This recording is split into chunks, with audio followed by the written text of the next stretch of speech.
কয়েকদিন থেকে যেটা অনুমান করা যাচ্ছিল সেটাই ঘটল। ইসলামী আন্দোলন বাংলাদেশ চরমনাইর পীরের নেতৃত্বাধীন দলটি বেরিয়ে গেছে জামায়াতের সাথে 11 দলীয় জোট থেকে।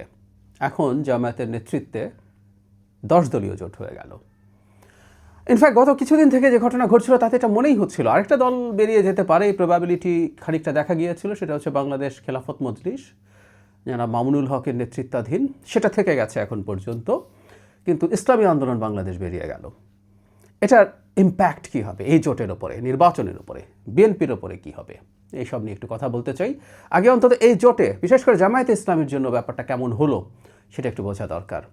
তবে যেটা হয়, একটা যুদ্ধে কেউ পরাজয় স্বীকার করতে চায় না। জামায়াতে ইসলামীর অ্যাক্টিভিস্টদেরকে গতকাল থেকেই দেখছি ইসলামী আন্দোলন যদি নিচ থেকে বেরিয়ে যায় সেটা জামাতের জন্য বেস্ট অপশন মনে হয়, তারা ভাবছেন এবং প্রচুর গালিগালাজ করছেন। এবং জামায়াতে ইসলামীর আমির এই ব্যাপারে সতর্ক বার্তাও জানিয়েছেন। এটা নিয়ে একটু আলাদাভাবে কথা বলবো অন্য কোনো ভিডিওতে। যাই হোক, ইসলামী আন্দোলন একটা সংবাদ সম্মেলন করেছেন।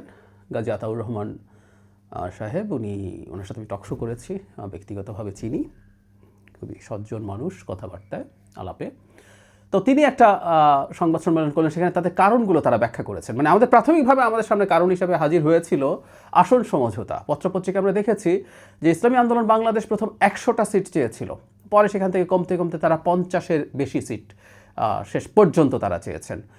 কিন্তু জামায়াতে ইসলামীর পক্ষ থেকে বা জোটের পক্ষ থেকে 40টি বেশি সিট দেওয়া হবে না, এরকম জানানো হয়েছে।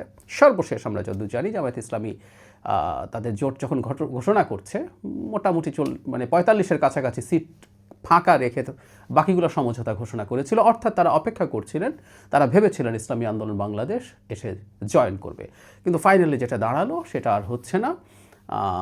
ফলে আসন ভাগাভাগিকে কেন্দ্র করেই ঘটনাটা ঘটেছে বলে মনে হলেও ইসলামী আন্দোলন ভিন্ন কিছু কথা বলেছে। তারা আসন ভাগাভাগিকে আদৌতে কোনো কারণ হিসাবে আনেননি। আমি দেখলাম মোটামুটি 3টা কথা তারা বলছেন। প্রথম, তারা বলছেন ইসলাম প্রতিষ্ঠা করা থেকে সরে আসছে। মানে জামায়াত ইসলামীর পক্ষ থেকে বলা হয়েছে তারা শরিয়া আইন কায়েম করতে যাচ্ছেন না, এরকম একটা কথা আমরা খেয়াল করেছি। কিছুদিন আগে খ্রিস্টানদের সম্প্রদায়ের একটা দল জামায়াত ইসলামীর আমিরের সাথে দেখা করেছিলেন। তারা বেরিয়ে এসে এটা জানিয়েছেন যে ক্ষমতায় গেলেও জামায়াত ইসলামী শরিয়া আইন কায়েম করবে না। এটা নিয়ে বিস্তারিত কথা বলা লাগবে। এটা নিয়ে দীর্ঘদিন থেকে কথা বলছি যে জামায়াত ইসলামীকে এটা স্পষ্ট করতে হবে। তো খানিকটা স্পষ্ট অন্য মুখ দিয়ে হয়েছে, জামায়াত ইসলামী নিজে এখনও বলেনি। যাই হোক, ইসলামী আন্দোলনের পক্ষ থেকে বলা হচ্ছে যে এই জিনিসটা যে তারা করছেন সেটা তারা কোনোভাবে মেনে নিতে পারছেন না। তারা একসাথে ইসলামী শাসন বা শরিয়া কায়েম করার জন্য লক্ষ্য নিয়ে তারা নির্বাচন করতে গেছেন। এই যে গ্রাসরুটে এতদিন ধরে তারা আন্দোলন করছেন সেটাকে তারা জামায়াত ইসলামী পাত্তা না দিয়ে অসম্মান করছে ইত্যাদি ইত্যাদি। মোদ্দা কথাটা হচ্ছে এটাই তাদের প্রধান কারণ হিসাবে দেখাচ্ছেন। আমরা ইসলামী আন্দোলনকে প্রশ্ন করব, সেটা হচ্ছে নির্বাচন করে ইসলামী শরিয়া কায়েম করবেন, এটা তাদের ঘোষণা করতে হবে। সেটা কিভাবে করবেন, সেই রূপরেখা কি, তাতে এক্সিস্টিং নির্বাচনী ব্যবস্থা থাকবে কিনা, সব কিছু আসলে একটু ক্লিয়ার করতে হবে। আদারওয়াইজ এরকম দল নির্বাচন করতে পারে কিনা সেই প্রশ্ন আমরা তুলব, সেটা আরেক আলোচনা। দ্বিতীয় কারণ তিনি যেটা দেখিয়েছেন সেটা হচ্ছে জামায়াত ইসলামের আমির যে জনাব তারেক রহমানের সাথে দেখা করে জাতীয় সরকারের ইঙ্গিত দিয়েছেন। জনাব আতাউর আরও স্পষ্টভাবেই বলছেন যে জাতীয় সরকারের ব্যাপারে স্পষ্টভাবে বলছেন। ইয়াস, এটা সো ক্লিয়ার। আমি এটা নিয়ে একটা ভিডিও করেছি যে এই ইঙ্গিত না, এটা স্পষ্টভাবেই বলে দেয়, গায়ে পড়ে নিতান্ত। জনাব শফিকুর রহমান আমির তারেক রহমানের সাথে দেখা করতে বেরিয়ে এসে বলেছেন। তো তখন তিনি বলছেন যে দলটা বিরোধী দল হিসেবে বা প্রতিদ্বন্দ্বিতা করতে চায় ক্ষমতার জন্য, সে যখন আরেকটা বড় দলের সাথে গিয়ে ধরনের আন্ডারস্ট্যান্ডিংয়ের কথা বলে আসে তাহলে তো একটা পাতানো নির্বাচন হতে যাচ্ছে, এটা তার মনে হয়। তাহলে আর এত সব ফাইট করার অর্থটা কি, এই ধরনের একটা আলাপ তিনি যুক্তি হিসাবে দেখাচ্ছেন। এটা হলো দ্বিতীয় পয়েন্ট। আরেকটা অবিশ্বাস্য পয়েন্ট আছে, তৃতীয়।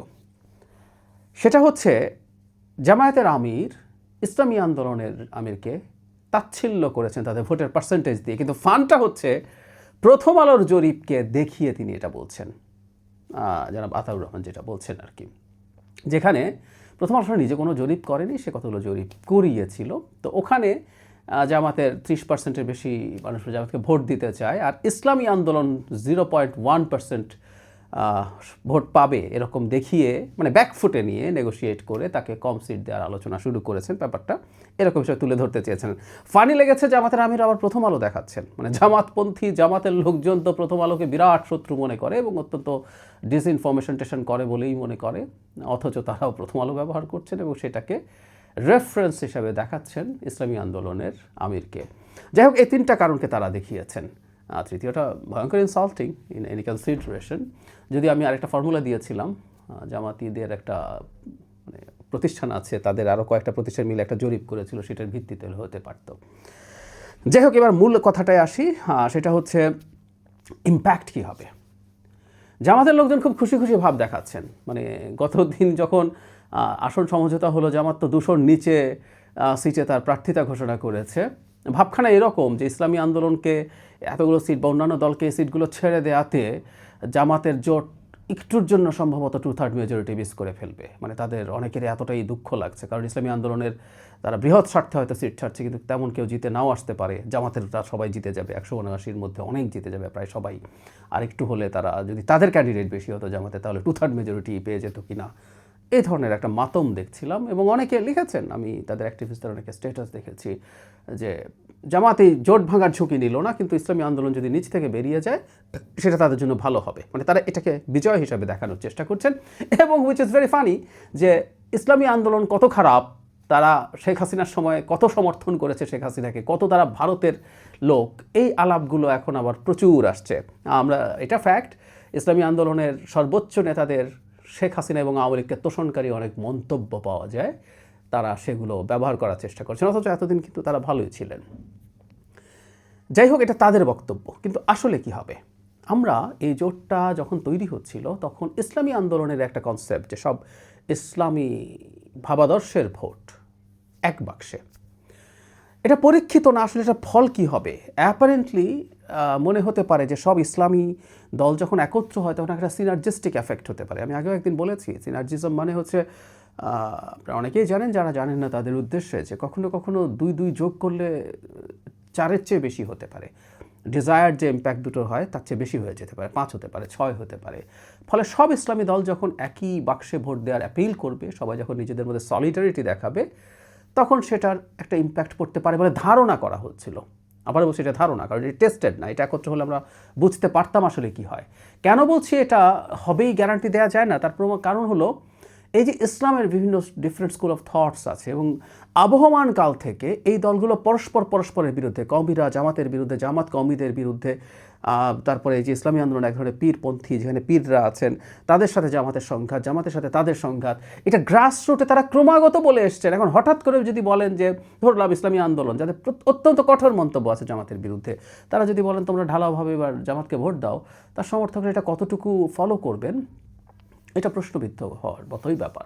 যাই হোক, এই যে ন্যারেটিভটা ছিল, এই ন্যারেটিভটা ভেঙে পড়লো, ফলে সিনার্জিজম বা ভোট পাওয়ার প্রবণতা কমতে পারে, এতে কোনো সন্দেহ নেই।